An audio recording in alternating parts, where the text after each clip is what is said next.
Dva človeka bosta gledala isto stvar. En bo videl lepoto stvarstva, drug bo videl umazanijo sveta. Dva bosta gledala istega človeka. En bo videl nevarnega tekmeca, drug bo videl svojega brata.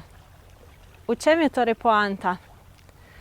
Če je moje srce polno umazanije in teme greha, potem bom tudi ta svet videla umazano. Če pa se to srce pusti objeti in pusti potopiti v te valove Božjega usmiljenja,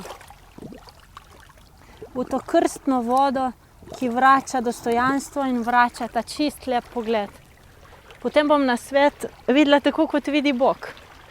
Čisto. In to je ta duhovni pogled, ki nam ga je Kristus vrnil pri krstu. To je tisti pogled, s katerim so učenci videli Jezusa na gori, v že poveličani obliki.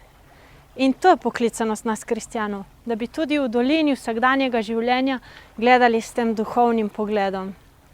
Zato blagor nam, ko bo naše srce čisto in bomo lahko v puščavi že videli vrt, ki zeleni.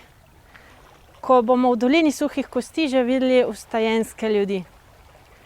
In blagor nam, ko bomo tam, ko je grob še zaprt, že videli in oznanjali vstajensko jutro.